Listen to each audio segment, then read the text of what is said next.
Hi everyone, it's your friendly ex-Muslim. Now, you might have thought you've heard it all, but I have something that is quite up there. The revelation of Allah manifesting itself as snorting like a camel. Now you might ask yourself, why would Allah send revelation in a manner that resembles an epileptic seizure, foaming at the mouth and snorting like a camel? Why would he put his prophet in such a state that would cause distress upon him and for those around him? Is this truly how God communicates with prophets? Now, as you watch this, ask yourself, what is more likely? Ask yourself, what am I seeing here? Am I seeing revelation? Is this how God communicates with us? Or is it something else? Check it out and let me know.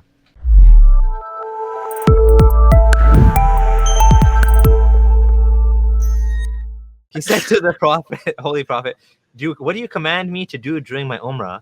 It was at this juncture that the revelation came to the messenger of Allah, and he was covered with a cloth, I guess the one with yellowness on it. And Allah said, would that I see revelation coming to the messenger of Allah? Hazrat Omar said, would it please you to see the messenger of Allah receiving the revelations? Omar lifted, so he was under the cloth. They lifted the cloth. Hey guys, you want to see this? Big show, come and see the prophet getting revelation extra. Okay. Oh, look, there he is, eh? And Omar lifted the corner of the cloth, and I looked at him, and he was emitting a sound of snorting.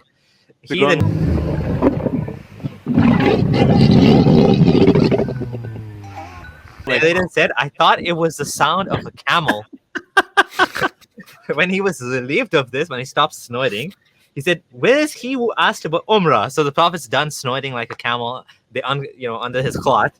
The person came, the prophet said, wash out the trace of yellowness.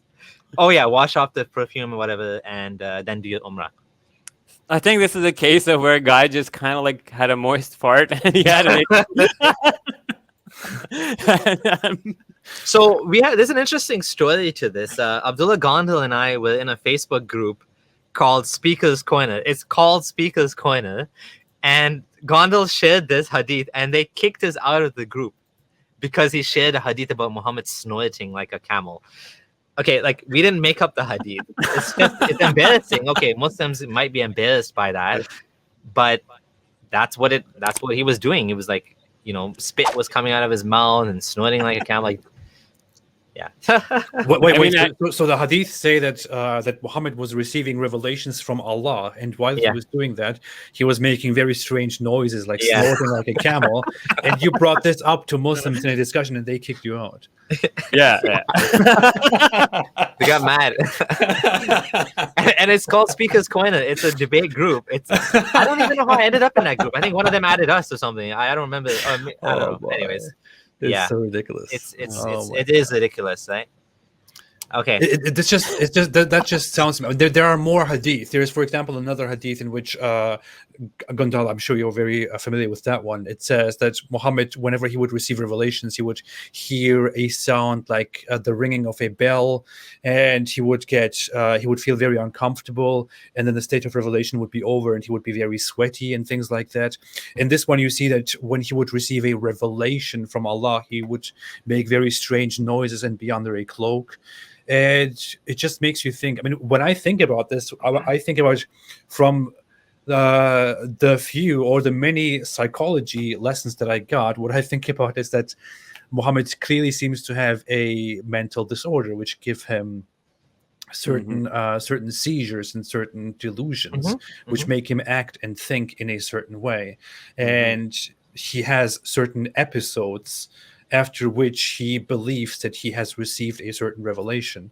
And maybe the whole idea that he is getting revelations from Allah because of his mental disorder made him actually believe or reinforced his idea that he is a prophet, and he started making up more of those revelations while also receiving these episodes, while receiving these seizures and these hallucinations. It simply looks like a bad mental problem. I mean, why is this how Muhammad receives revelations? If Muhammad is the messenger of Allah, why is this how Allah sends revelations to Muhammad? Why are seizures, noises, the way in which Allah sends revelations to his holy messenger? It's very absurd. When you watch this, what came in your mind? Was your mind opened up to a new possibility that maybe the information you had, what you were told about Muhammad, was wrong?